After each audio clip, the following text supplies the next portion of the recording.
Knicks family, what's poppin'? It's your boy. Woo!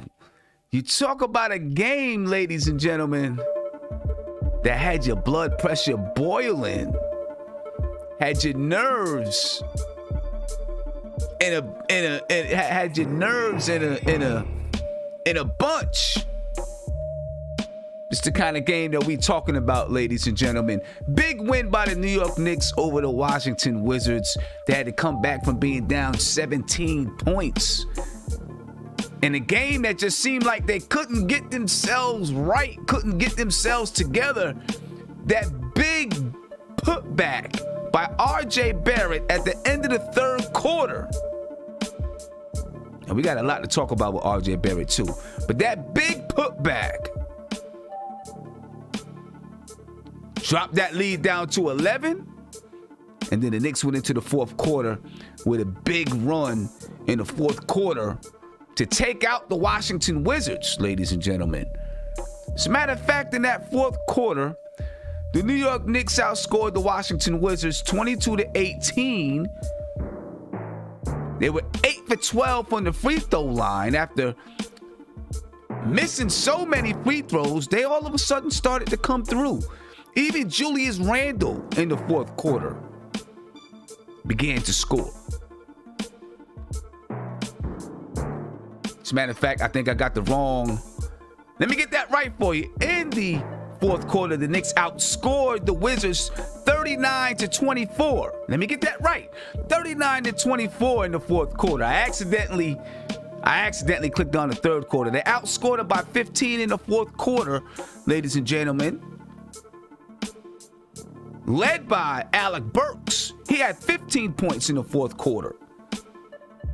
Then RJ Barrett had 9 points in the fourth quarter. And Julius Randle hit a couple clutch buckets at the end. But what a gritty performance by the New York Knicks on a night when they just couldn't get nothing to go right. It seemed like they came out relaxed because nobody got traded. Nobody of significance anyway got traded. But they were able to pull it out. They came out lazy, and the Wizards came out with some motivation to win this game and try to blow the Knicks out. But the Knicks were too good for that, ladies and gentlemen. Too good for that. The Washington Wizards, they were led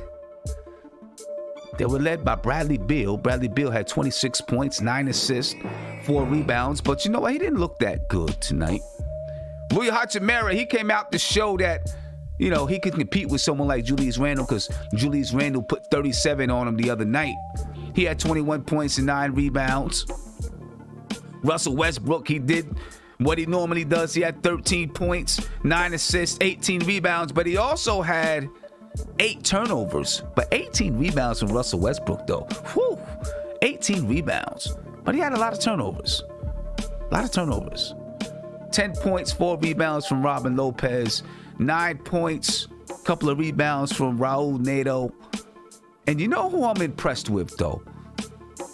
Garrison Matthews. That guy plays hard. He plays some hard basketball. Fights over screens. I like his game. He shot 75% from the three-point line. He had 16 points and 3 assists. But for the New York Knicks, ladies and gentlemen, for the New York Knicks, a lot of guys that you can talk about. But I want to talk about RJ Barrett, man, because Julius Randle wasn't scoring. He was struggling. And RJ Barrett kind of powered the game home for us. Even though he didn't shoot well from the field. He only shot 32% from the field. But he powered the game home. He was 8 for 11 from the free throw line. He had 10 rebounds, 5 assists, 3 steals. A big bucket at the end of the third quarter that, in my opinion, was really a turning point for the Knicks because he just willed it. 24 points for RJ Barrett. Alec Burks led the way, though. He had 27 points, and I'd be amiss if I didn't mention Alec Burks and what he was doing throughout the game because he was scoring threat and a scoring punch for us, and he was more than a threat. He led us in scoring at 27, scoring punch for us. On a night, again, when Julius Randle couldn't find the bottom of the bucket. Julius Randle, 13 points, 9 rebounds, 4 assists. He only shot 31% from the field. He only shot 20% from three. And then you got Emmanuel Quickly. He had 16 points. He only shot 38.5% from the field. He did shoot 40% from three. He had 6 rebounds. He had 3 assists. Taj Gibson, he had 10 points, 8 rebounds. He played some big minutes. Grabbed some big rebounds. Had some clutch buckets. Elfrid Payton had 8 points and 4 rebounds. Mitchell Robinson had 6 points and 7 rebounds. Gutty performance on the night when the Knicks just couldn't buy a bucket. They couldn't knock down free throws. They did shoot 42 free throws. They were 31 for 42 from the free throw line. It did start to feel like those free throws were going to come back to bite them, and that was going to be one of the reasons that they lost tonight. But listen, man, how much more can you say? On a night when the Knicks shot 36.6% from the field, on a night when they shot 25% from three, on a night when they only shot 74% from the free throw line, they scratched out a win. Real good game from the New York Knicks. Proud of this team tonight. I was pissed off, but I'm proud of them tonight. Yeah, I like that. We got Savvy D and we got Tony Crone in the building. Tonight's a night to celebrate, man. We got to celebrate it. Celebrate it. I can't even say it. Celebrate it, man. You guys out there, celebrate it. Be happy. Be happy. Tony, what's up? What's poppin' with you, brother? What's going on? Your Black is time. Shout out to the chat. Shout out to the panel, Savvy D. I'm glad you let me go first because Savvy about to go off. So that being said, since you highlighted RJ Barrett, I'm gonna highlight Alec Burks.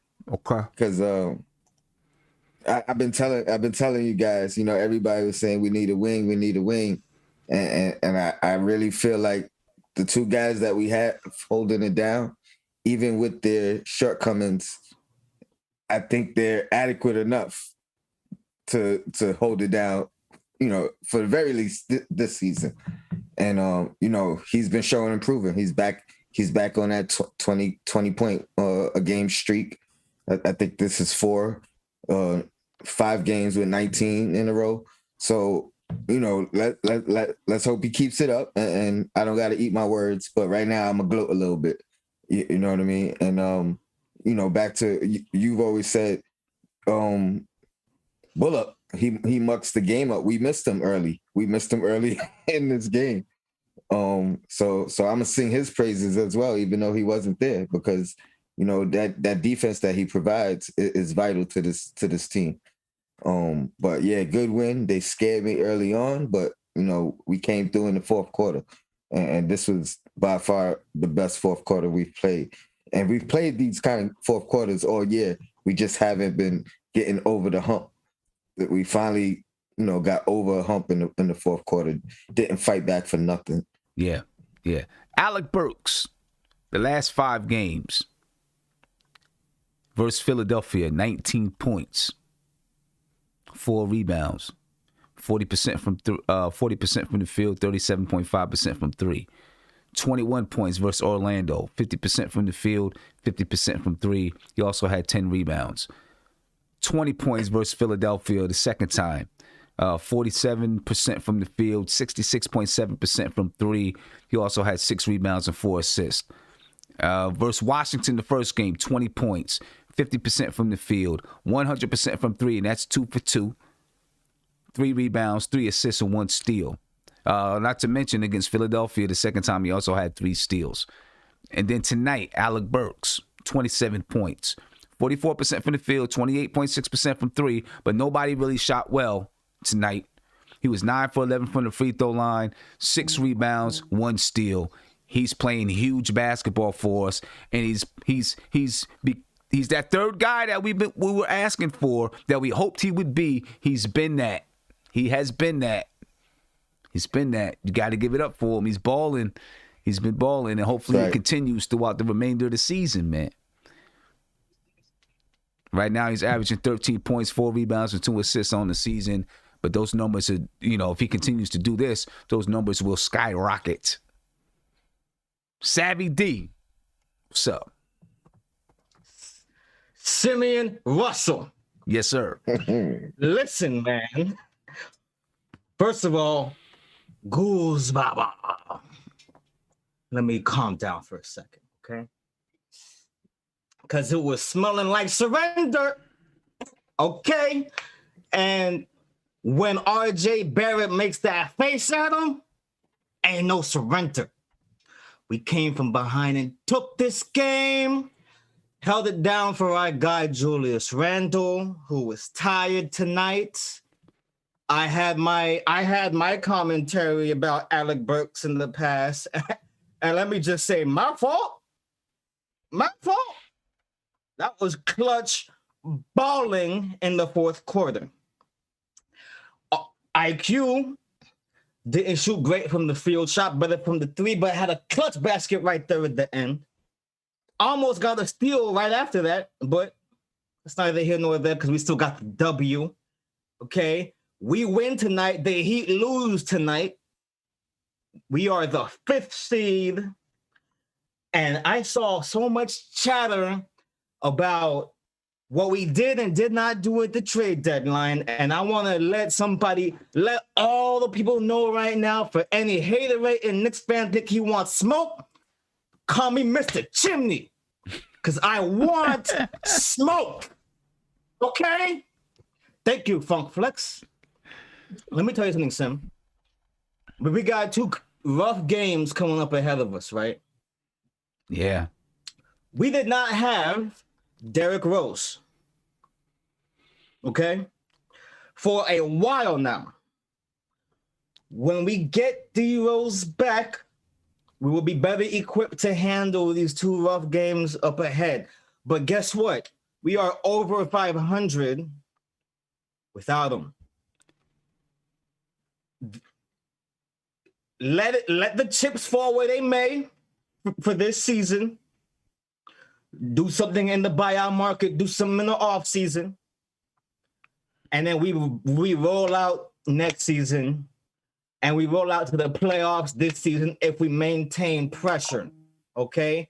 It's a beautiful thing when you can just have guys on your squad that you can roll out with and do business, and it's cool.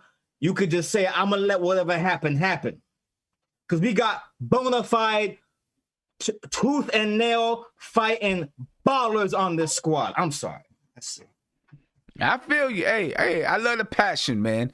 I love the passion. When we look at the numbers behind tonight's game, they weren't pretty. We talked about some of them already, but they just weren't pretty. It wasn't a pretty game, especially for the Knicks. Was ugly. And I mean, I was in here cursing, and I had to shut the door, and my dog's running in and out because they think there's an emergency going on. They don't know what's happening. Just one of those games. But the Knicks did have 55 rebounds to 46 for the Washington Wizards because there was a lot of missed shots. Still, only 14 assists for the Knicks tonight. You beat a team. I mean, this is really a testament to your defense because without Reggie Bullock there, the Knicks always struggle, and you've seen it in the first half. They struggled defensively in the first half, but they still held the Wizards to 102, 10, 12 points below their season's average. The Knicks normally give up 104. They held them below what they normally give up. Okay? They only had 14 assists. The ball just wasn't going in the basket, but their defense just got them over the hump when they were able to grind it together and pull it together. 12 steals for the Knicks. Only 4 blocks for the Knicks tonight. Of course, they were missing Nerlens Noel. 9 blocks for the Wizards.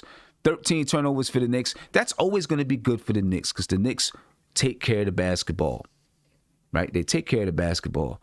That's always a good thing. Part of it is the pace at which they play. 13 turnovers for the Knicks, 17 for the Wizards. 36.6% from the field for the Knicks.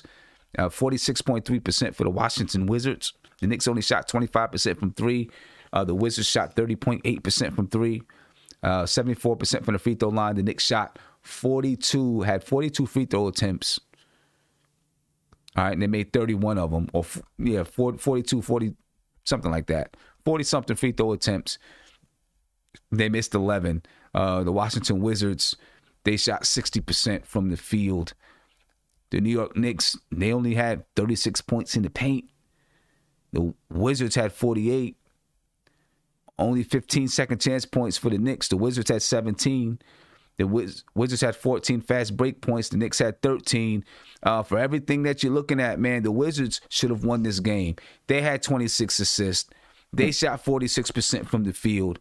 They even shot better than us from the three-point line. They shot 31% from the from the three-point line. The Knicks managed to get to the foul line. They managed to play good defense, and this is what it's a testament to. Playing a great defense. Obviously, they had moments where they didn't play good defense, but they brought it together when they needed to bring it together. Played good defense. Got to the line, although they did only make 74%. They were 31 for 42. They shot 11 more. They made 11 more free throws than the Washington Wizards. They shot 9 more free throws than the Washington Wizards. The kind of game that you don't want to hang your hat on this kind of game, because normally if a team shoots 46%, 47%, and you shoot 37%, they're gonna beat you. Not tonight. They did what they're supposed to do against a team they're supposed to beat, and they're becoming that team where you can say you're supposed to beat a team. Go ahead, Tony. Couple things off the point you just made. Wins like this, they should be looking at it and saying, "Hey, if we play our game and limit the turnovers and play together and play the right way, we should be blowing teams out." And I'm not just talking about teams like the Wizards, because if we're playing, even the better teams close, you know what I mean, and we're still not being perfect. You know what I mean? It's always something. It's always either free throws. I mean, it's always either, missing clutch threes. I'm just saying, once it all clicks, we're gonna be a dangerous team, and I don't think anybody's gonna really be looking forward to facing us. Another thing I want to point out: this might be the first game that I've seen quickly actually looking like a point guard, like creating off the dribble for others, not just himself. You know what I mean? Like, it wasn't just the regular pass the ball, because I don't have a shot. He was actually finding the open man in positions to score, which if he can do that, if that's his next progression, oh man, we gonna be in good shape with that boy. Yeah. Let me ask you, do you think that, let's just rewind back, to the beginning in the first half. Do you think that there was, I don't want to say emotional letdown, but I guess you can say an emotional letdown, but do you think that there was some players who thought they were on the way out? Because when you get to the trade deadline, if the Knicks are in the heat of negotiations and maybe there was something close on the horizon, they called someone and said, "Hey, there's a chance that this happens." Call another person, "Hey, there's a chance that this happens. We've put you, we've mentioned you in this and in that, and if it goes through, we might have to make this move." And so maybe some players are thinking to themselves like, "Yo, this might be happening," mentally not being prepared to play because they think maybe I'm about to be shipped out. So you're not mentally prepared to play tonight. And then all of a sudden it goes past and it's like, okay, you didn't get moved.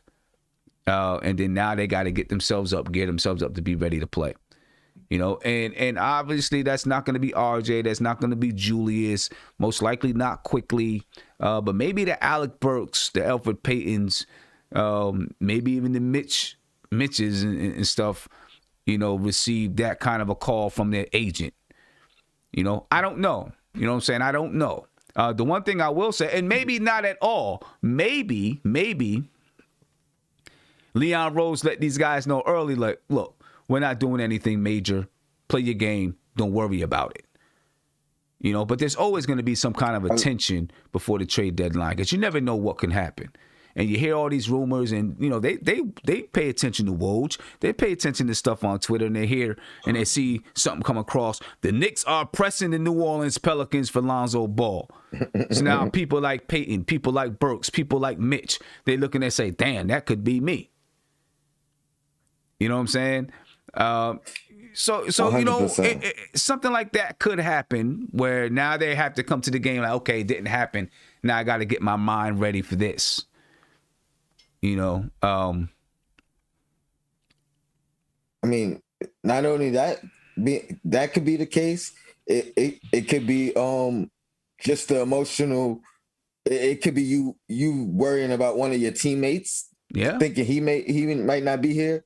You know what I mean? It's a whole bunch of things. It could even be, hey, we about to grab somebody off the waiver wire, and you know that, and now you. Like, man, am I gonna be starting, in a couple of weeks, or am I gonna be demoted? So it could be a slew of things. Right. But, right. I mean, I'm just glad they turned it around. And luckily it was this team because we waited to the fourth quarter to really turn it around. I mean, we fought a little bit. We was kind of like Clyde said, we were going back and forth. But we're not gonna be able to do that against everybody, man. And that's been the MO of this team, really coming in late and coming back, and then it coming down to some late game whatever's where we got to start fighting back early to really make this run. Yeah. So I want to come back to that age-old question. You know, I think we talked about it the other night. What is the ceiling of this team as currently constructed? What's the ceiling? Because nights like tonight tell you that they can win in a myriad of ways, and they're a team that no longer finds a way to lose but finds a way to win.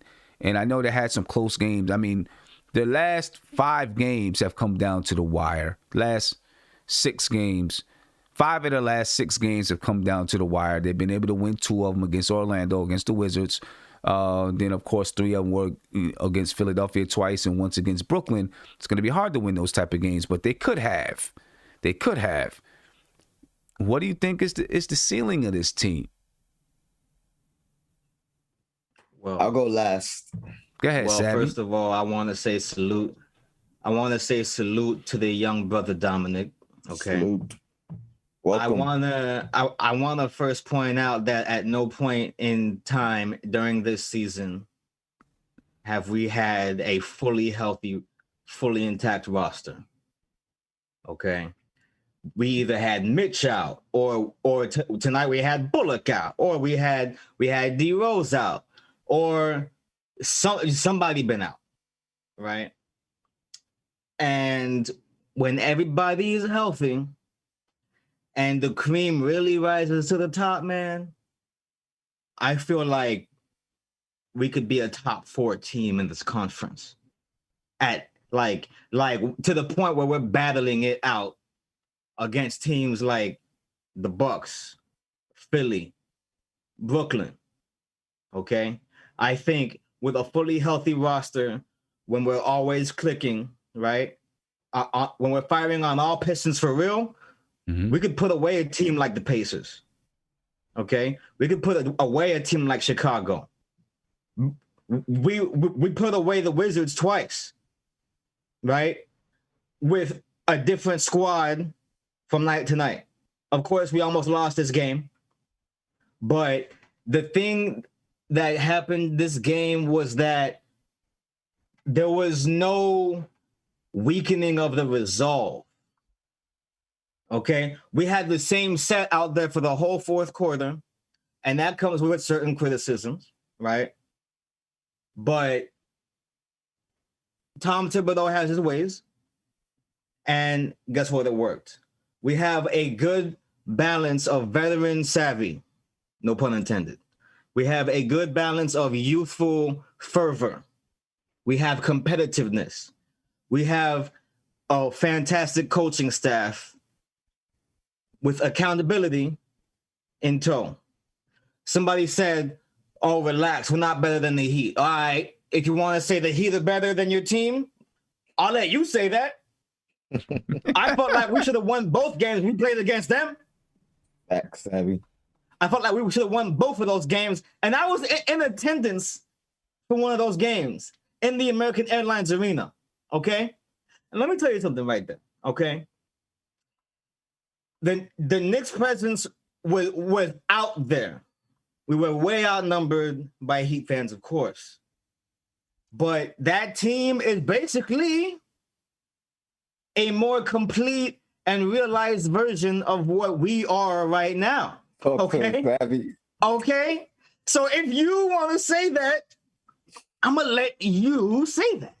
Well, we'll see what Miami is in a couple of days. You know what I'm saying? After they get Victor Oladipo, they may also sign LaMarcus Aldridge. That changes their talent level, you know what I'm saying, significantly. So we'll see what they are in a couple of days.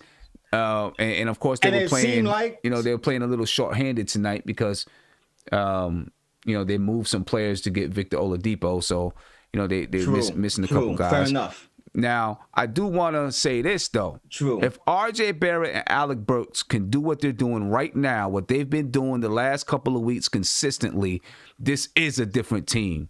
It really is. Because now, with us being 23-22, this is a 23-22 with, R.J. went through a stretch where he wasn't consistent. Burks went through a stretch where he wasn't consistent. If both of those guys remain consistent and do what they're doing right now, it is a different team.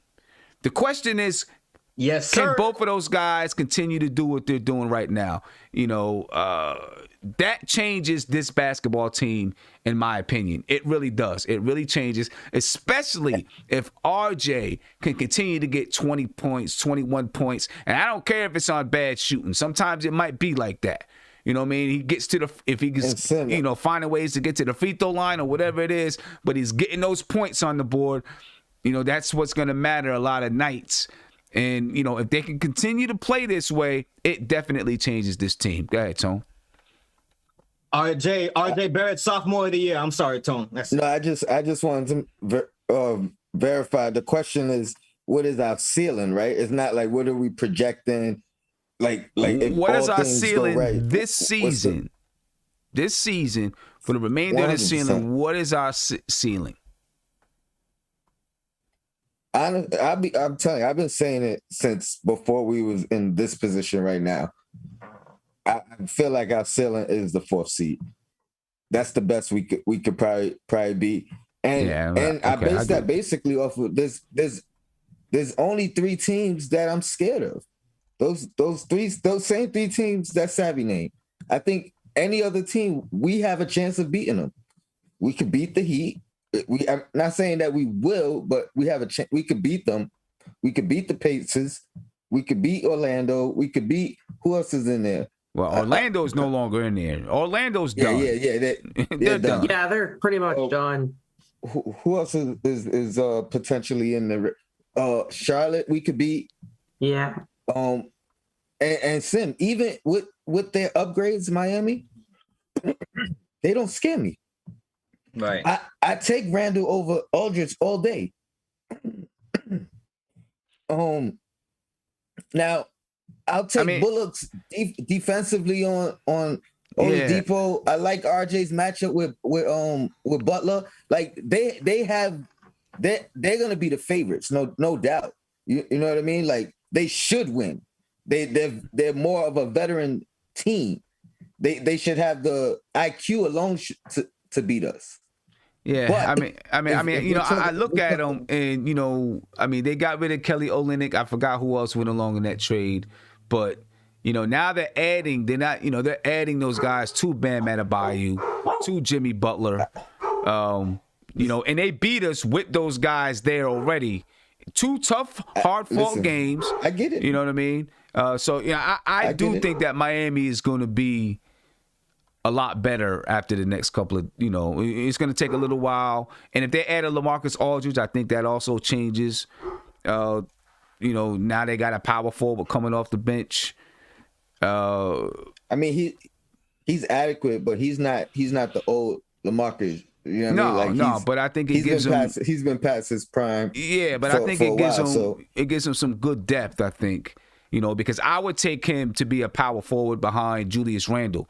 I think we could really use him to be a power forward behind Julius Randle. I think Miami's going to end up being good. I think they're going to end up being pretty good. I really do. I think they're going to be pretty good when they get those pieces mixed in together. But let me say, Sim, let me just throw one extra thing in there, okay? Because this was really this is really the only thing that disappointed me about the trade deadline, but not really disappointed me that much because I know that it's something coming down the line. If we could just get a guy to take 10 minutes away from Julius Randle, 15 would be great. If we could give that guy just a little bit of rest, who knows how much consistency that will bring to nights like these where he's just tired. Well, I mean, we saw it tonight. The impact of that. We saw it tonight, though. Yeah, I think Elfrid Payton ran into his leg or something like that. So I think it was. But you saw it tonight. Yeah. Obi got to play some more minutes tonight. Obi Toppin, he played 11 minutes. It felt like he played longer than that, but he played well into the fourth quarter tonight. You know what I mean? He played some in the first half, and then in the second half he played well into the fourth quarter. Because the Knicks were going well, it allowed Julius Randle to get some rest. If we can get that consistently, he didn't score, but that's okay. He did enough defensively so that you didn't have to pull him out and get Julius Randle out there. That's all I'm asking from him. That's all I'm asking. He didn't even take a shot. That's cool. He played good enough defense where Julius Randle could go ahead and rest and then come back in the fourth quarter.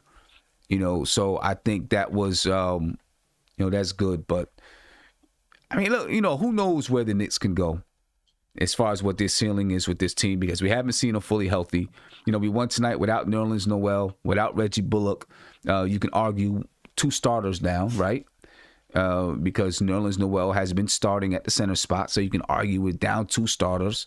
You can argue we're down 3 starters because we don't have Derrick Rose here, right? So you can argue that we're down 3 starters in this game, and we were still able to pull it out. When these guys get back, that's what I'm saying. There's going to be kind of, because for all intents and purposes, Derrick Rose is still new to us. You know what I'm saying?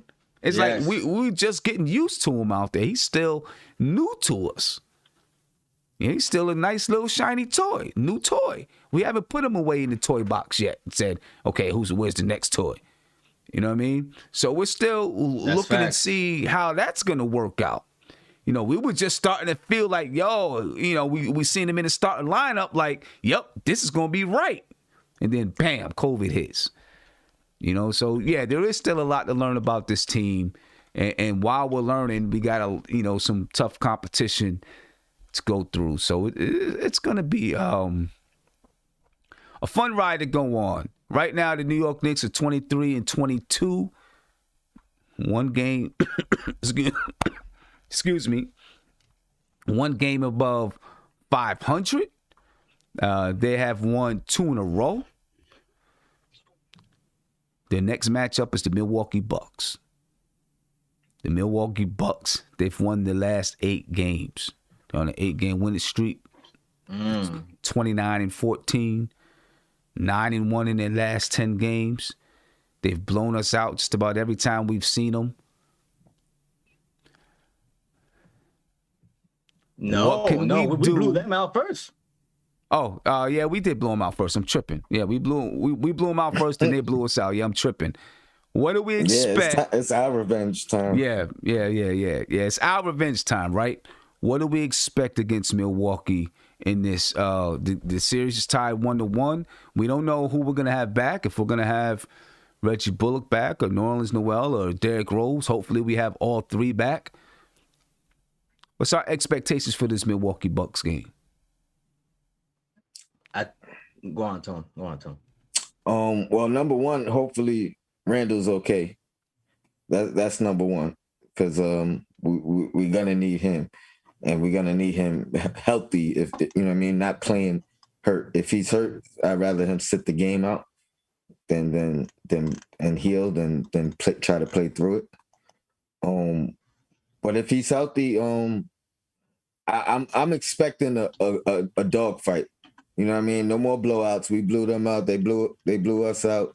I'm expecting us to give them our best shot, and them to be looking to try to blow us out again. You know what I mean? So I think it comes down to, final possession, not final possession, but down to the wire. You know what I mean? It's gonna be a close game. I think, to be honest, I don't think we win it. And for us to win it, we're gonna need Randall 100% and maybe one or two of these guys back. Yeah, not gonna lie, I'm shook about the game. Sorry, son, go on.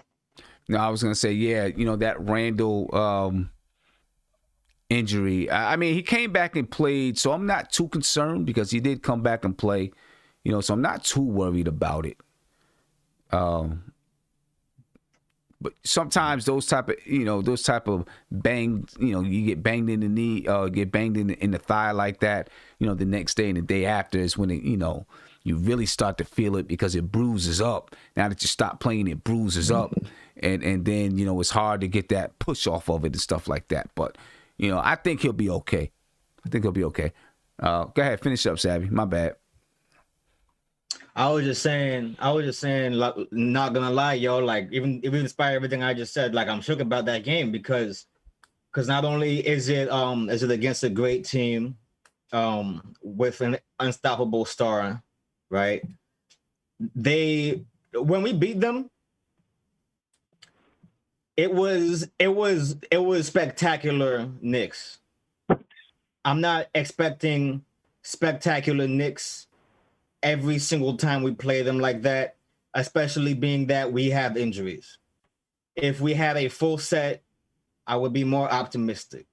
Not only that, but I feel like games like that always come at a time where we just get over 500. And I'm like, yo, can we get lying. 2 or 3 games over? Can we get 4 or 5 games over and then play the juggernauts? Like, dang. If you go back maybe a month and a half, I was on stream saying I didn't want to lose any more games in the Eastern Conference. When I said that, we were on a major winning streak. We had everybody, and it looked like everything was falling, especially IQ's shots. Now we sort of come back to earth, and we average out to our better than average selves, but not really reaching our full potential due to the injuries and fatigue. So games like that kind of give me pause.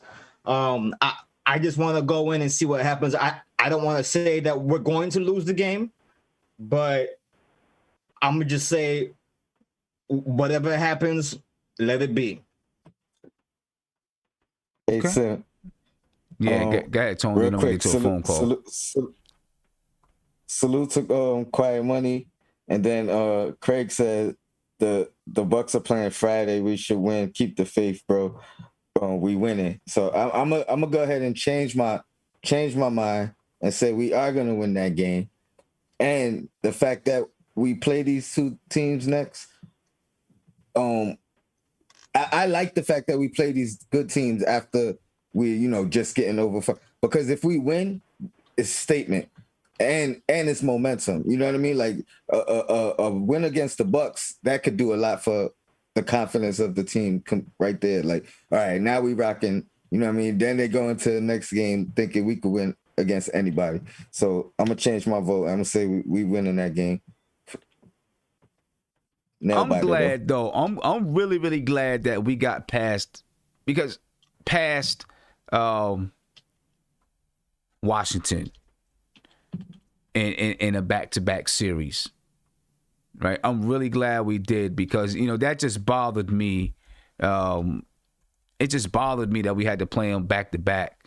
Not that we had to play them back-to-back, but back-to-back and then have to go play Milwaukee and Miami. And I was like, that just kind of bothered me a little bit. So I'm glad we were able to pull this win out. 2 must-win games right there, in my opinion, that we pulled out because of the 2 teams that we got coming up next. After this, I want to take a look at our upcoming schedule past Milwaukee and Miami, and then we'll get into some more, looking at the trade details and stuff like that. You got a super chat, too. Yeah, okay, bet. Thank you. I appreciate that. Let me get to the phone calls, and then I'll get to those super chats. And then we'll look at these the upcoming schedule. Caller, you live. What's popping? What's going on, y'all? What's going on, panel? Shout out to everybody. This is a frustrating beginning to the game, but I'm glad we pulled through. That starting lineup, though, to me, that was a little too defensive. For me, I don't think Peyton and Frank goes well together. If you're gonna play Peyton, I probably would have started Burks. But it worked out in the end. Slow start, but that's Knicks basketball. How we came back. I think tonight I'm gonna give Todd Gibson a lot of flowers because his energy, his offensive rebound, and I think he got 7 offensive rebounds. I think that's the most we've seen from our big man in a long game. The energy from scoring, the energy he gave RJ to keep going, I think we need to give him his flowers tonight. He's my man of the match next to RJ, but great W, though. Great W. I think we needed this because you're right, I'm scared playing back-to-back teams because sometimes we could blow out a team one game, and next game we look like how we looked in the first 3 quarters. Right. So I'm glad that we got these wins because it showed that we're improving. But I just want us to keep this going. I think Milwaukee's going to be a real test for us.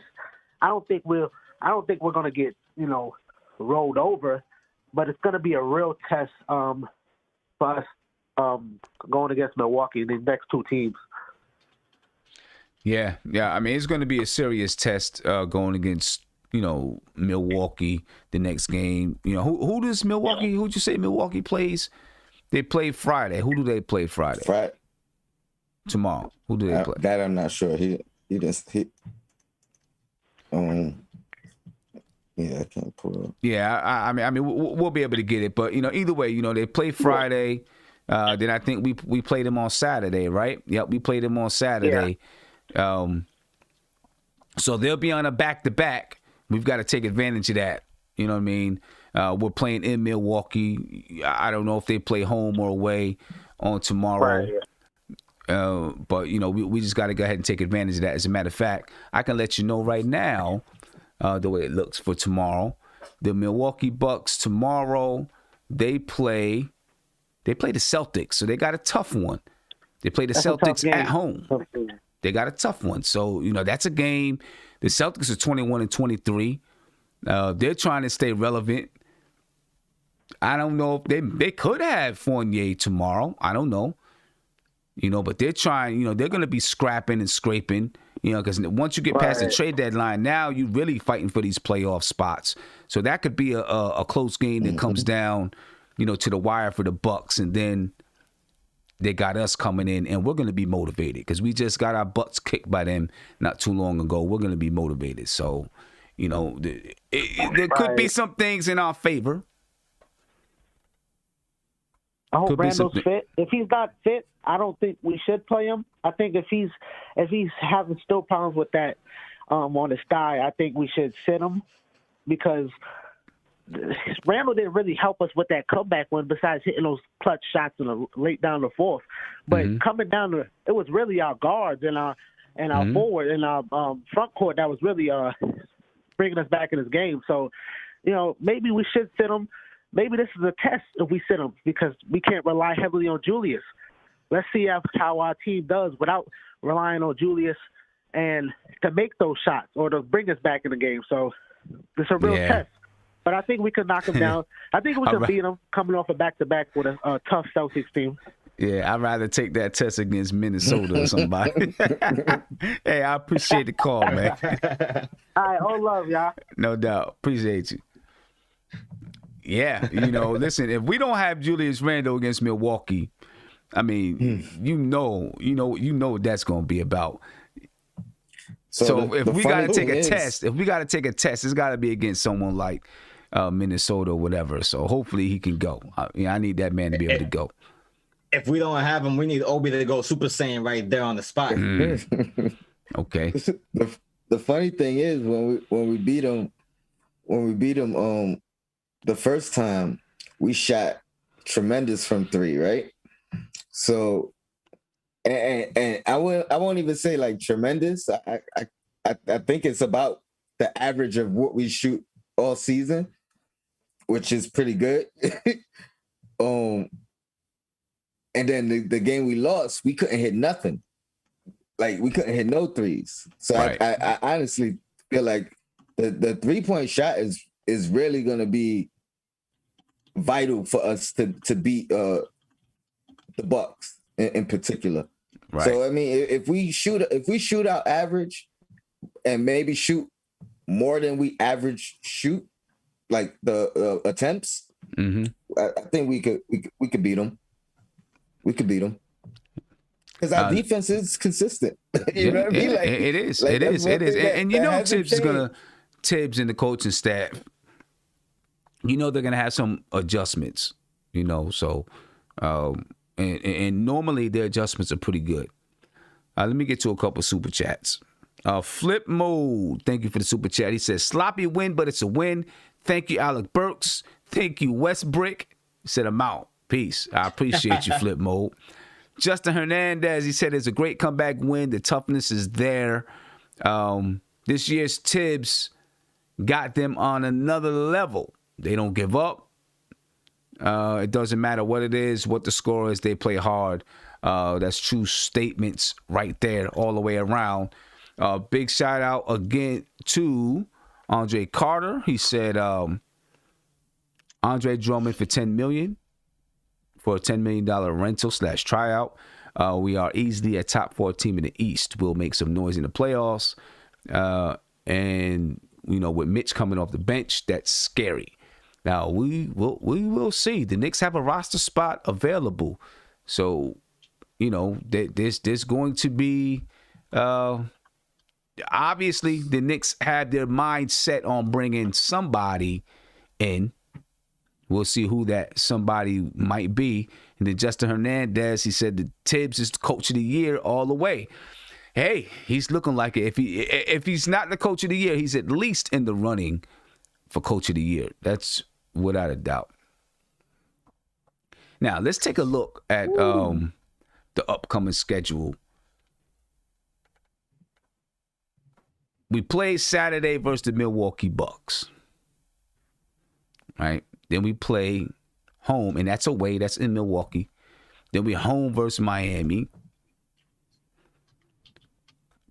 I just want to get one of them. 2 tough games. I want to get one of them. Miami seems like the game that you could get. Okay?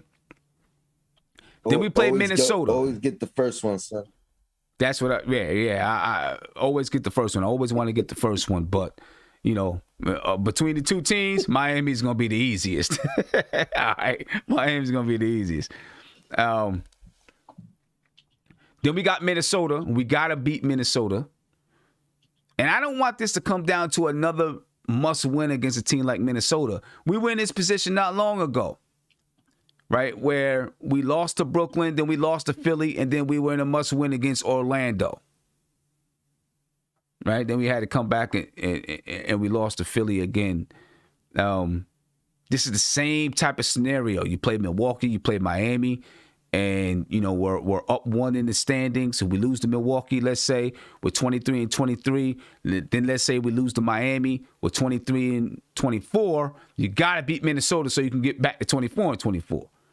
You know what I mean? If we can get one of those, if we can split one of those, go into Minnesota above 500 by one game and then try to use that Minnesota game to go 2 games above 500, because then we play Dallas.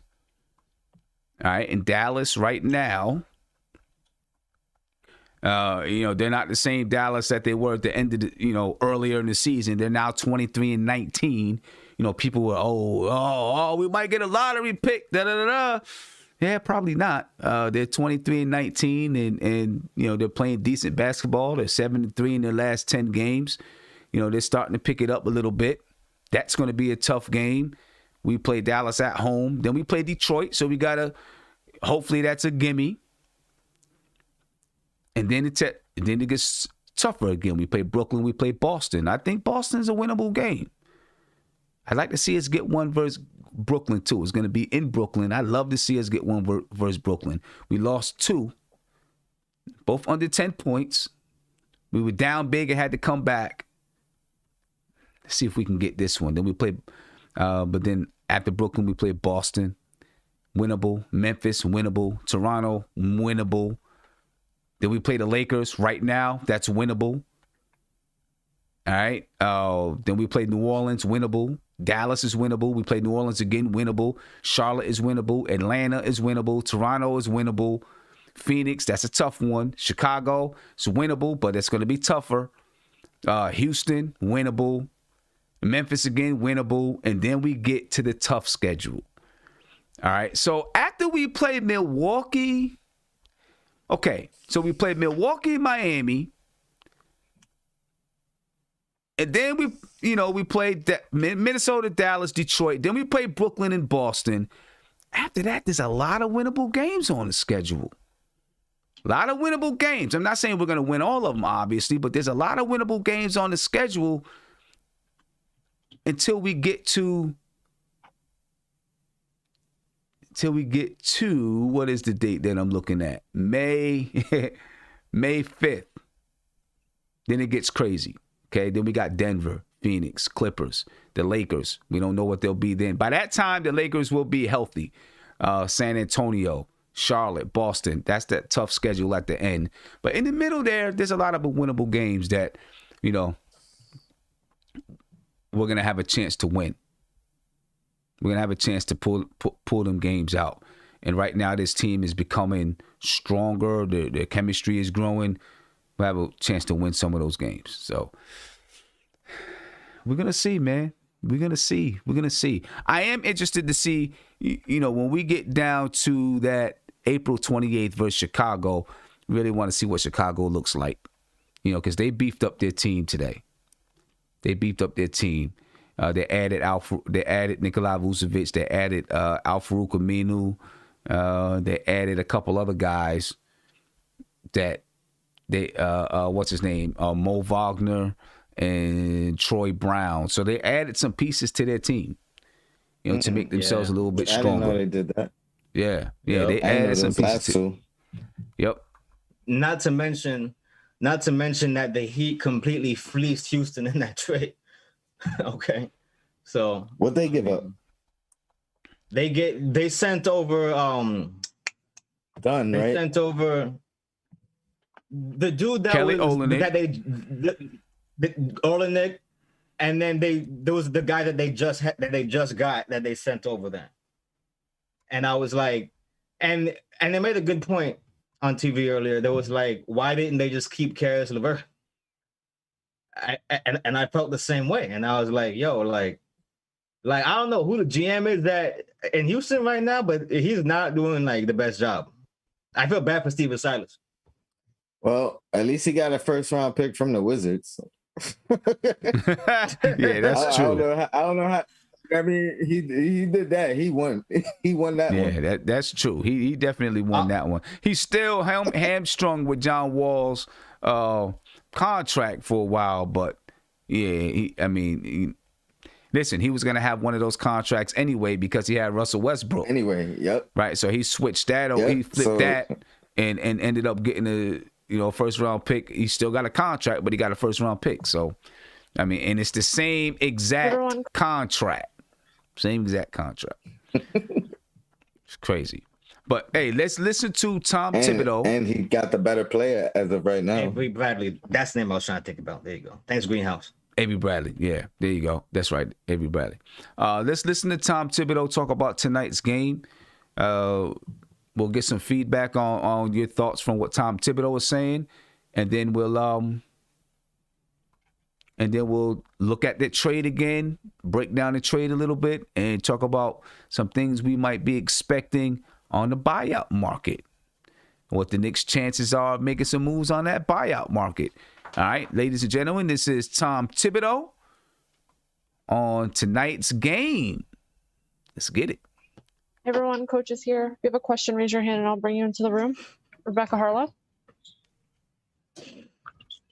Coach, just on your moves tonight with Reggie Bullock being out, can you tell us the vary, and then have you decided how you'll handle your starting lineup? Still haven't decided. We'll see after everyone warms up who will be available, and then once we get that information, we'll make the decisions. Steve Popper. Hey, Tom, just wanted to see your thoughts on the move you guys did make today and kind of what the trade deadline meant to you. Yeah, obviously I can't comment on any of the stuff that potentially could happen until it's official. But Leon and his staff did an unbelievable job. They had a plan that was very well thought out. That there was a number of possible opportunities, and I thought they were very disciplined. And and we love the team we have, so it worked out well for us. Ian Bagley. Tom, what was this deadline like for you? Because obviously Minnesota, you're the president and the head coach. Was this a little bit more less taxing, I should say? Well, yeah, when you're, and again, as a head coach, you want to see all the possibilities, and Leon is very inclusive, and everyone has a voice, and that's all you could ask for. But I really respect and admire the discipline to follow the plan and to weigh everything out and to determine if it makes sense or not. And so for us, it's building the foundation, going step by step. And if something can help us, then we would certainly consider it. And he did. But it was very well executed. So I was very pleased with that. Mark Furman. Hey, Tom. How difficult was it with your relationship with Doc Rivers and having it not work out with Austin? Well, I wouldn't say that it didn't work out. It was a situation in which, we had a number of players and we didn't have injuries. We had one period of time where we were shorthanded, and I thought Austin played well. And so, and he's been a good player in the league. So obviously we wish him well, and we'll go from there. Bruce Beck. Hey, Tom, you said you like this team. What is it about the fabric of this team that you like as you take them into battle for this stretch drive? Well, just the way their willingness to commit to play for each other, sacrifice and put the team first, come in every day. We know we have a long way to go, and it's going to require more of a commitment and more sacrifice and more fight, because you can see how bunched up everyone is. And, you need some good fortune, but you need a willingness to play as a team. And this team has demonstrated that all year. So we want to continue to build and see where we can go. All right, ladies and gentlemen. And this was actually earlier today, so my bad. But that's okay, because it's the perfect transition to talk about what happened today. Perfect transition to talk about what happened today. As soon as we get the post game from Tom Thibodeau, we'll come back with the post game. So my bad. So that's all right. Yeah, cool. I don't think they uploaded that transition. yet. Yeah, it's a perfect transition to everything that happened today as far as trades are concerned. All right, the New York Knicks. Here's the trade details, ladies and gentlemen. So now take a look at it. The Knicks acquired Terrence Ferguson, and I'm pretty sure you guys already know about this, but we'll talk about it again. The Knicks acquired Terrence Ferguson and Vincent Poirier.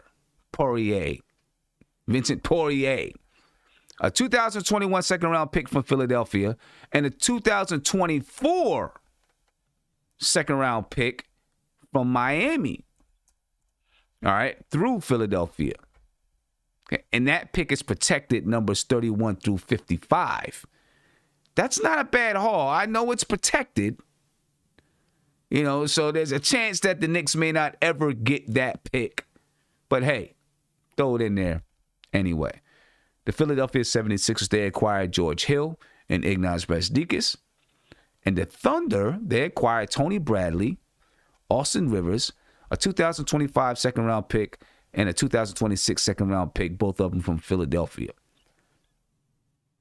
Now, it's important to mention that the Knicks also added $1.5 million of salary onto the cap. Okay? Which, you know, it's neither here nor there because they had $15 million. Now they got about $13.5 million that they can use in the buyout market. Right? And it might be a little bit less than that because $1 million has to go to Julius Randle for making the All-Star team. So, you know, they have about $12.5 million or so to spend. Somewhere around it, between $12.5 and $13.5 million to spend in the buyout market.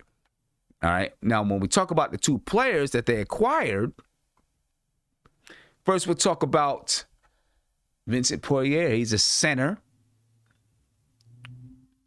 For his career, he averages 1.5 points per game, 1.8 rebounds per game, and 0.4 assists per game. All right, that's Vincent Poirier. He's 27 years old, 7 foot. He weighs 235 pounds. He played for Boston in 2019, 2020. He won it undrafted, so he was an undrafted rookie in 2019, 2020. Played for the French national team. He does have the ability to spread the floor. He is fundamentally sound. He sets strong screens.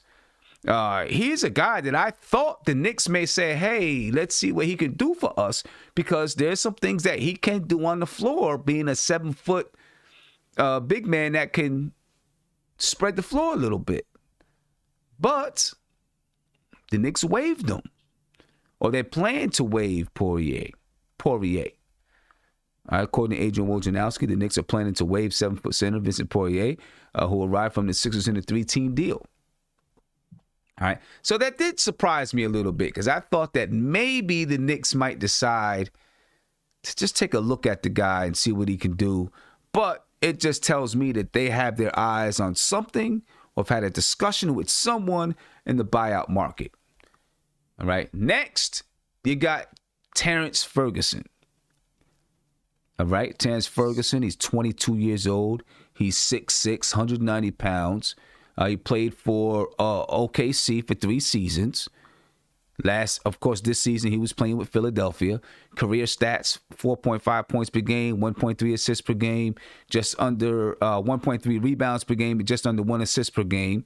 He was drafted in 2017 with the 21st pick. He played for the Australian National Basketball League. Listen, this kid, he has the ability to shoot the 3. He's wiry and athletic. All right, he can get up and down the floor. All right, he can get up and down the floor. He's an okay defender. He's a young guy that maybe can be groomed to be a player because he's got a lot of athletic ability, a lot of talent. He was highly recruited coming out of high school, you know, by the biggest schools you can think of, the North Carolinas, Kentuckys, and all those, you know, Kansas, all those type teams. You know, he decided to go pro. He reminds me of, what's the guy over there in Portland? Can't think of his name. He was in the slam dunk contest, not this year, but, you know, a few years past. No, not Anthony Simons. They got another guy over there that was in the slam dunk contest a few years back. He's a long, lanky defender. He can shoot the 3. He can dunk. I can't think of his name right now. It'll come to me. He reminds me of a younger version of him and could possibly sometime in the league somewhere turn into him. If I could think of his name right now. Can't think of his name. Derrick Jones Jr.? Derrick Jones Jr. Right? He reminds me of someone who could turn into like a Derrick Jones Jr. There you go. I think he could be a guy like that. You know, it might take a few years, and I'm not saying that he's going to stay with the Knicks for all of that time, but, you know, he could be that kind of a player. You know, so who knows what he's going to bring to the team, or if he brings anything. But at 22, a 22-year-old athlete that can shoot the three and play some decent defense, hey, you bring him in, see what Tibbs can do with him. Why not? You know what I mean? Why not? See what Tibbs can do with him. But the Knicks should have, like I said, 13 Greenhouse said, yeah, he shot 36% from three in his second year. Exactly. That's what I was arguing with Isaiah about. The kid shot, you know, he averaged 7 points per game and shot 37% from the three-point line in the second year in the NBA. You know, things didn't exactly work out for him, and, you know, he didn't rise to be this or that, but he's 22 years old and he's got talent. Listen, I will always take a young, lanky, speedy 3-and-D guy. You know what I mean? Especially considering that our coaching staff is fully intact right now. Yeah. And look, and see, you got people like Ishmael Rivas. You see what he says, right? Simmons getting hyped about a 0.4 points per game scorer. Stop it. He's a plumber. Stop the cap. See, that's the craziness that I'm talking about, right? Because he's 22 years old and he's got talent. He averaged 0.4 points for the Philadelphia 76ers, who are championship contenders. He felt so strongly. But hey, you know what? It's all good. He felt so strongly about it, he said it twice. Yeah. I mean, hey, listen, I'm not saying the kid is going to do anything for us. He may not do anything. He may get waived tomorrow. But you can't fault the team for looking at a 22-year-old kid and saying, you know what?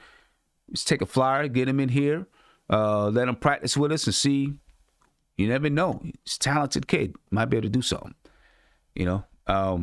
But the bigger thing is, well, one, that 2021 draft pick, 2021 second-round draft pick from Philadelphia is going to be low.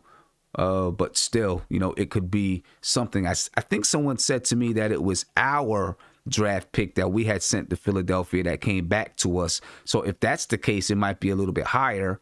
I'm not sure, but that could be something. You know what I mean? Look, you look at it now. We got how many draft picks do we have in 2021 for this year? 4, right? We got 4 draft picks, 2 first-round draft picks, 2 second-round draft picks. Ain't no way that all 4 of those draft picks. Sounds like a trade. Yeah, ain't no way that all 4 of those draft picks are going to be playing on this team next year. You know what I'm saying? There's no way. Yeah. You know, this sounds no strange, but like considering the position that we're in right now, I can't wait to see what we do in the offseason. I'm not eager to skip to it, but I can't wait to see just how the cards land. You know what I mean? Right. Well, you know, I can't wait to see what we do in the next week because we got the buyout market coming on. Yes, sir. So let's talk about it. Let's talk about that buyout market. And as soon as we get, you know, the word that Tom Thibodeau's interview is live, then, you know, we'll get that up. But let's talk about that buyout market. We might as well start with Andre Drummond. We already know. We might as well start with Andre Drummond. How much of a chance do you give the Knicks in getting Andre Drummond over the Lakers or the Nets? So here's the thing with the Nets, right? I think they had a promise with DeAndre Jordan that he's starting. So I don't think Drummond is gonna want to go off the bench over there. Now, could that change as far as them putting Jordan on the bench? Maybe. But I felt like Allen was a better center, and he was producing better than Jordan was. And they still had Allen on the bench. And that's ultimately why they moved him. So I don't think the Nets are really a threat, because I think if he comes here, he starts. I know everybody, oh, what about Mitch? What about Mitch? And I'm one of the biggest Mitch supporters when everybody's like, oh, we got to pay him. And I'm the one that's like, he'll be fine. The market will dictate, you know what I mean, what he's worth, blah, blah, blah, blah. But here's the thing. My argument with bringing Drummond in and how Mitch is going to feel about it. Number one, head-to-head, Drummond has his way with Mitch. You know what I mean? It's not the same situation as this offseason when looking at Noel, he's like, hey, I could outplay this guy. You know what I mean? It's going to be a fight for that starting position. Another positive is I don't think he has to come in and start immediately because he hasn't played in well over a month. So it's probably going to be some conditioning, some work your way in type situation. And then as far as the Lakers, I just think it's always that. I mean, it really depends. He's a New York guy. I think he wouldn't mind coming home. The Lakers, everything is up in the air right now. We don't really know how bad LeBron's injury is. We don't know how bad AD's injury is. If those two guys, somehow aren't coming back, he ain't gonna help them. You know what I mean? Out west. So I think there's that to look at. But yeah, to play home, to look at how this team is playing already. And for me personally, I think we need a big bruising center if we're gonna have a chance against those three guys, those three teams: Milwaukee, the Nets, and oh my God, who's the other team? Philly. Yeah. To have a chance against those three teams, we need somebody like I love Mitch, but he Embiid has his way with him as well. You know what I mean? Right. So right. That's my take. That's the guy I want. I'm hoping. It feels like it could be on the horizon the way everything's playing out with the roster spot and this and that. So I hope that's what it is. So that's who I'm hoping for. Okay, man. Savvy, what chances do you give the Knicks of landing if they want Andre Drummond? What chances do you give the Knicks of landing Andre Drummond? I give us a good chance because I feel like when you look at what we're doing right now, considering like, let's assume the fact that he's confident that he could bring something real and make a real impact with the team, that could take us from a mid-seed to low-seed team to like battling it out for like top 5 seed spots down the stretch of the season where teams are really stepping it up because every game starts to matter even more than it does right now. And the only reason that I have doubt is because it seemed like first of all, I don't know his personality that well. I haven't seen too many of his interviews. I haven't followed him on social media or anything like that. But it seemed like everybody just want to be a net and just coast to a finals appearance, right? So I could never, discount that opportunity, right? But considering the fact that we're doing so well right here, the culture is clearly changing, and we had some good bouts against them just this season, I don't feel like he would be too mad about being a Knick, especially considering what Tone said about him being a New Yorker in the first place. So, let's see what direction he leans in. Do you want the bread and do you want to really contribute something to help us, compete, or are you trying to just, kick back, relax, and show up in the finals? And that's the most important thing. I forgot to mention the bread. Oh, nobody else. There's no bird rights in this situation. So people, those other two teams, number one, they're gonna have to give him minimum salaries this year. We could straight up sign him for a 3-year contract right now. You know what I mean? Like starting now going into the next 2 years. We don't even gotta wait to the offseason because we have the money on the book, the free money now. You know what I mean? So we could give him whatever we have left, $13 million now is prorated for the rest of the season, and then a raise as for the next 2 years, or with, you know what I mean, maybe a team option somewhere, or whatever the case, a player option somewhere. So I think that gives us a one-up on damn near any team. Right. So let's look at some people that could possibly be bought out besides Andre Drummond.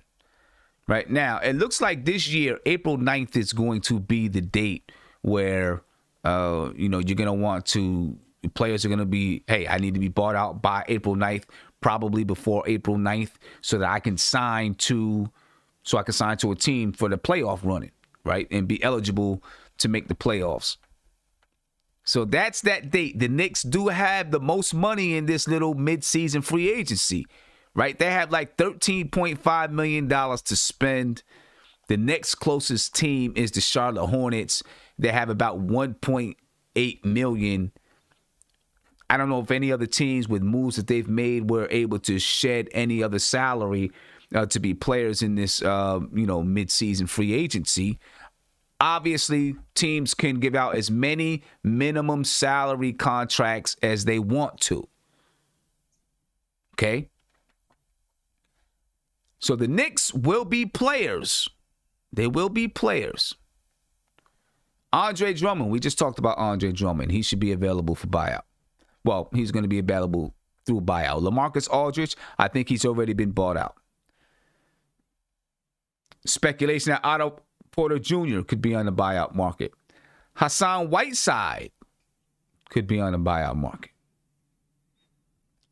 Darius Miller, James Ennis, Rodney Hood, James Johnson. I think James Johnson got moved, so I don't know if he's going to be on the buyout market. Kelly Olynyk. This is just just some speculation. Some of these guys could be on the buyout market. They could not. Obviously, other players are going to be on the buyout market. Avery Bradley, possibly. Mo Harkless, maybe. Obviously, we can't bring back Austin Rivers. He could be right. He could be on the buyout market. I don't know. I guess, start within the next couple of days, we'll start to see how many teams, how many players actually hit that buyout market. What we do know is that LaMarcus Aldridge, Andre Drummond, Hassan Whiteside, most likely, DeMarcus Cousins is already on the market. We do know that those guys are there. Secretly, I was almost wondering, like, hey, is Oladipo almost made it to the buyout market for real? He almost made it. I mean, Miami got that trade in like right at the last minute. You know what I mean? If we could get LaMarcus and Drummond, I wouldn't be mad at that. I would not be mad at that. I'm not a fan of LaMarcus. He ain't a fan of New York. So I saw that thing about mutual disinterest, which surprised me about why the chatter kept on after that, because I was like, I did see that. I remember that.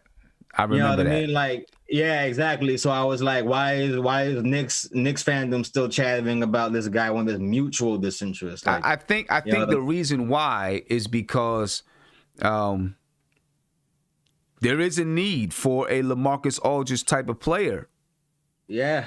Right? That can fit right there at that power forward spot. He likes to play power forward at that power forward spot to give Julius Randle a breather. I think that's the reason why.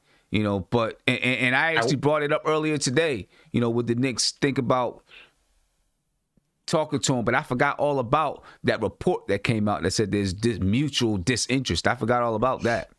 Yeah, no, I saw that and I was like, no surprise there because I remember when Aldridge, I forget what team he was on before the Spurs, but I remember when he went to the Portland. Spurs. He was on Portland. Portland, yeah, and I was like, oh man, he about to do something out there, and then he just didn't.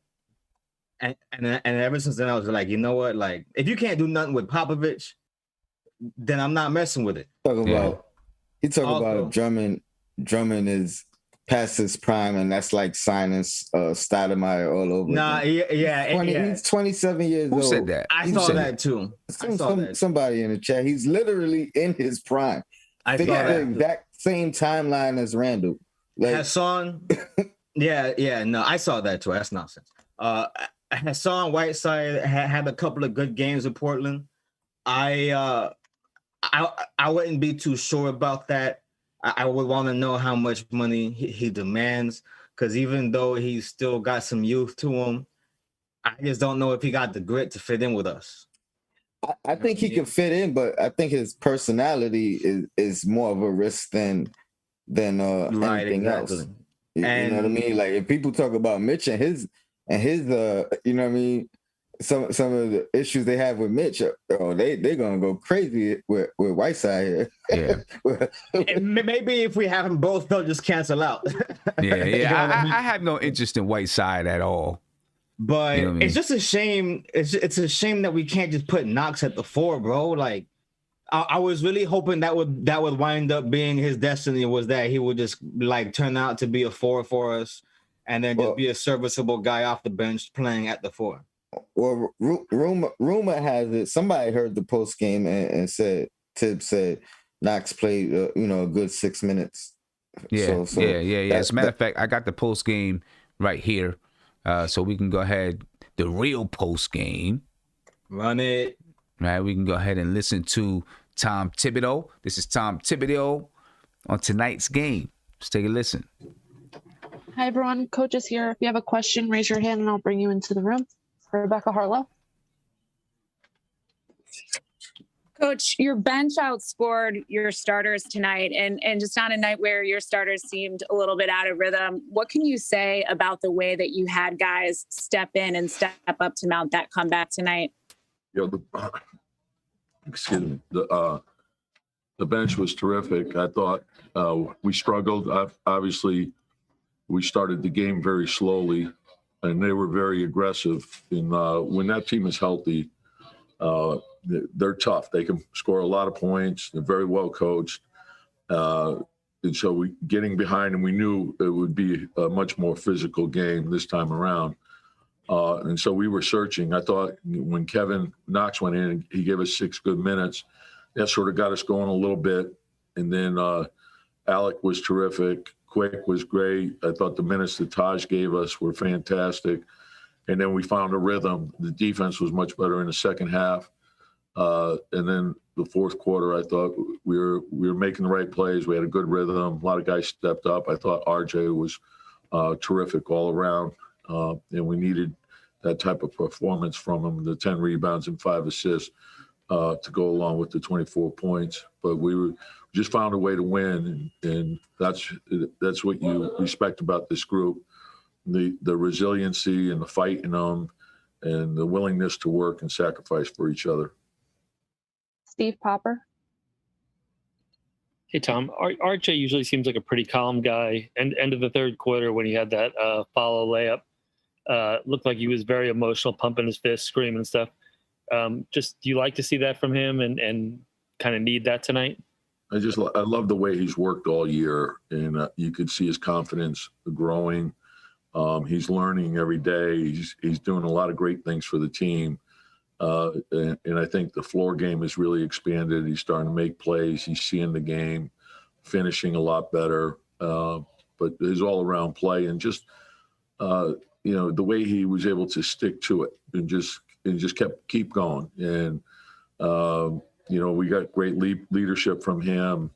Elford stepping up and giving us the minutes that he did. We needed everyone. Frank gave us solid minutes and scratching that win out. But RJ's really coming along and he's doing a terrific job for us. Mark Berman. Hey, Tom, was it impressive to do it without Julius? And is he sure? Was he at 100%? I know he got dinged up in the game, and so he's just going to do whatever is necessary for us to win. And we found that once we got going a little bit in the second half, I thought that was critical. And then Obi came in and gave us really good minutes too, and it allowed us to give him a little bit of a rest. And then when we brought Julius back, I thought that energy that they played with was a huge factor in closing out the game. Bobby Childs. Coach, when you look down at the stat sheet, you missed 11 free throws, you 37% from the field, 25 from 3-point line, but you put 39 points up in that fourth quarter. So what stood out to you there? Yeah, I think the biggest thing, and we knew we were struggling in terms of an offensive rhythm, but just finding a way to win was the most important thing. And whatever you need to do in the fourth quarter to get the win, I think that's where the focus lies. And we never lose sight of what the most important thing is. And you need everyone. So you need a number of people to step up. I think the offensive rebounding was huge. Those minutes, Taj had 7 offensive rebounds, but his defense, multiple effort, all the stuff that he does, sort of the unsung hero of the team, and great teammate, great practice guy. So as I mentioned, you need everyone. Ian Begley. Tom, you've talked about, sometimes player diving for a loose ball can kind of spark a group. Did it seem to you like Taj, when he got that loose ball late in the third, when he dove on the ground for it, did you see that as sparking the group? Yeah, we talk about it all the time. I think when you have a great effort guy and he makes that type of play, whether it's taking a charge, first to the floor, a loose ball, tip from behind, a second or third effort type play, I think everyone recognized how hard he was going after the ball. He was trying to will us to the win. And that does nothing but unite and inspire your team. And then you can see the bench get into it. And then everyone was fired up. And so you're looking for energy wherever you can get it from. And Taj has always been that guy. When Taj walks in every day into practice, you feel the energy. And that's what makes him so valuable. Jamie Harris.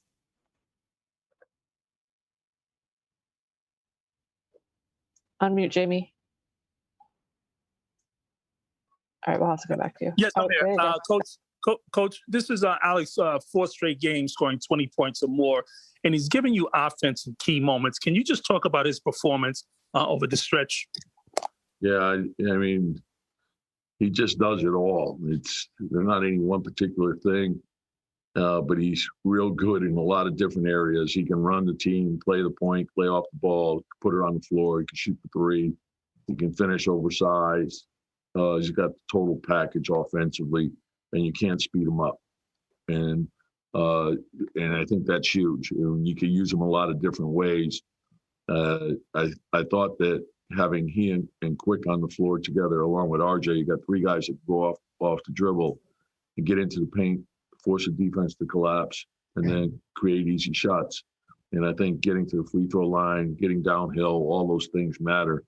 But just the way Alec plays, he doesn't start, but he's always oftentimes finishing, and that's probably the most important thing. And he's another guy that's willing to do whatever you ask of him, and he always puts the team first. And we have a number of guys like that. And it's hard not to respect those type of players. Those are winning players. All right, ladies and gentlemen, that was Tom Thibodeau, talking about tonight's win over the Washington Wizards, 106-102. I do want to remind you, please subscribe to the channel, ladies and gentlemen. We're a little less than 300 people away from 15,000 subscribers. Once we get to 15,000 subscribers, I know Obi Toppin's not playing the best of basketball, but you still want his rookie card, though, right? I got about 4 of them here. So as soon as we get to 15,000 subscribers, we're going to give away some Obi Toppin rookie cards. So please make sure that you subscribe to the channel right now. We got 300 people in here. I know not everybody, 300, almost 400 people. I know everybody's not a subscriber. Subscribe to the channel. I guarantee you half of the people aren't subscribers. Subscribe to the channel. Get that thing up to 15K. You know what I'm saying? So we can get these Obi Toppin rookie cards out. Last thing I want to ask you, because some other guys that could possibly be on the buyout market, and I think tomorrow I'm going to do a little short segment on Alec Burks and just talk about his play, over the last 5 to 10 games. But some other guys that might be on the buyout market, I want to know if you have any interest in. Maybe Toronto buys out Rodney Hood. Would you have interest in Rodney Hood if he hit the buyout market? Would you have interest in Jeff Teague if he hits the buyout market? As a matter of fact, I think he's going to hit the buyout market, right? Because he was traded to Orlando, and it looks like Orlando is going to waive Jeff Teague. Would you... what about Jabari Parker? I really don't have much interest in Jabari Parker.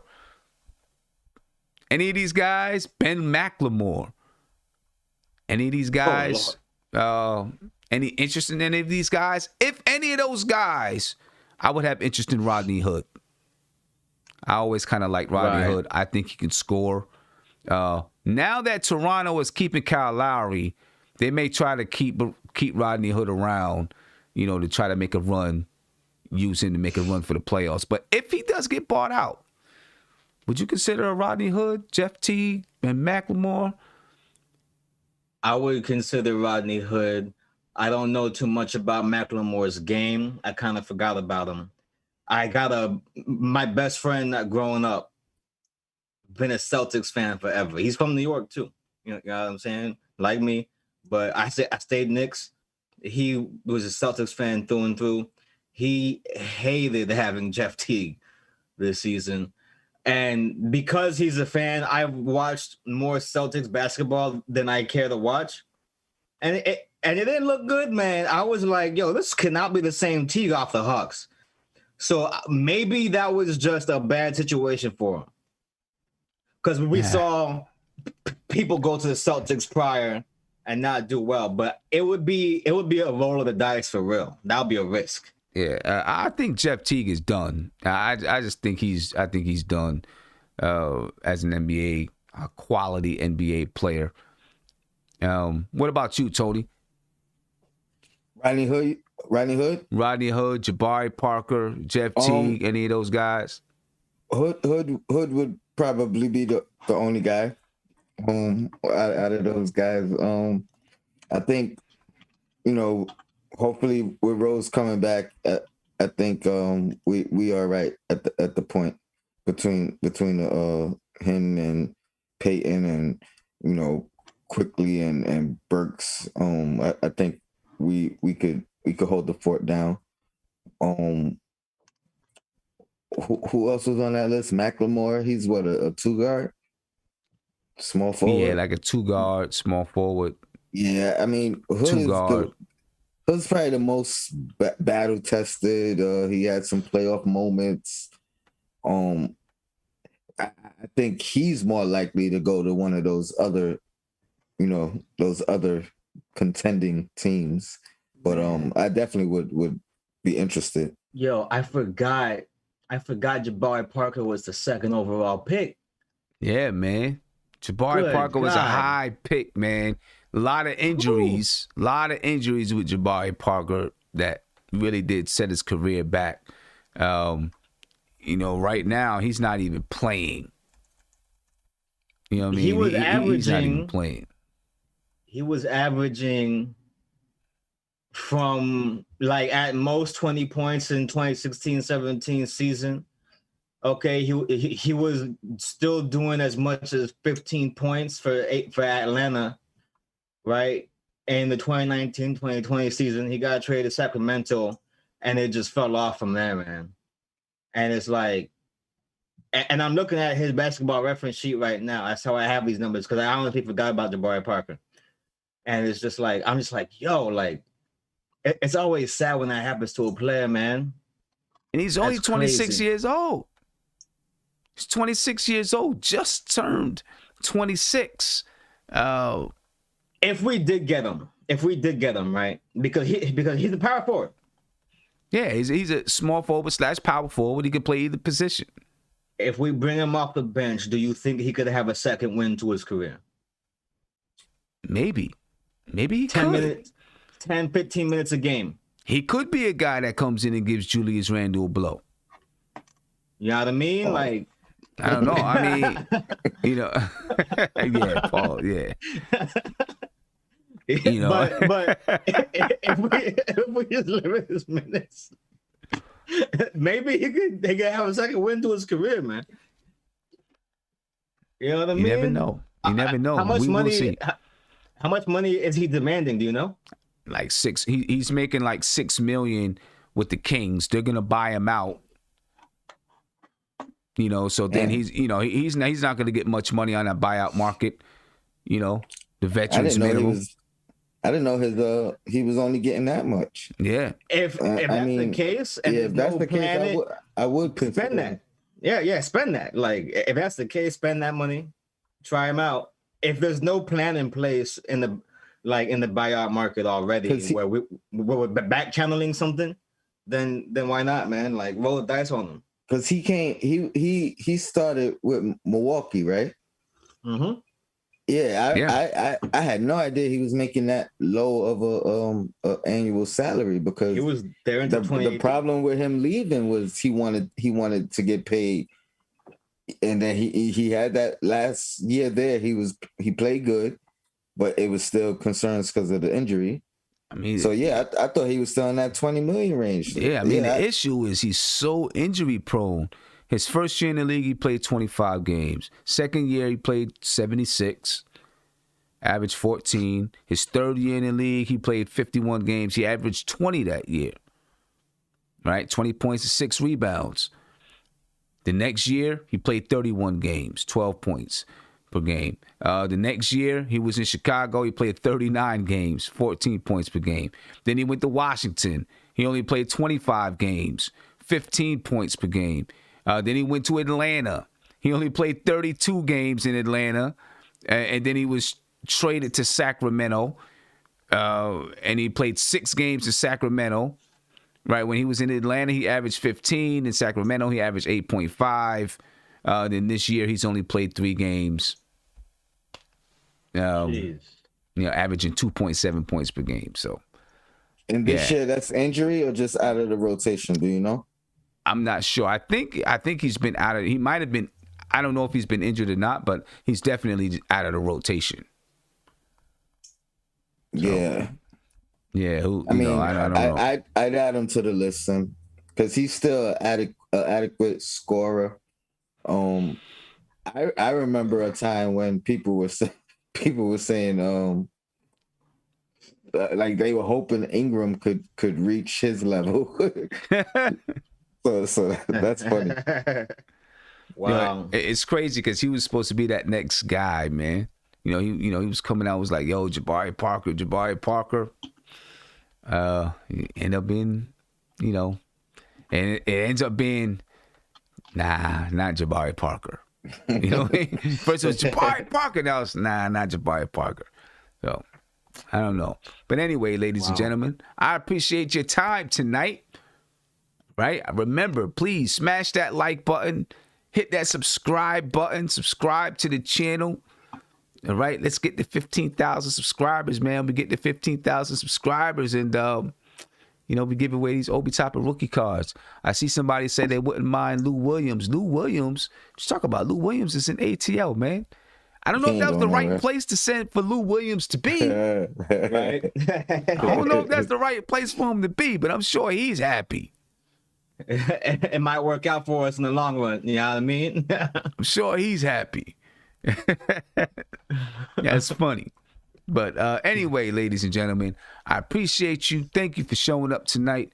It's been a long day of streaming. You know, we had the NBA trade deadline earlier, and then I did a little show about the trade that we made, and then the Knicks gave us a scare, pulled off a big win. We came in hyped.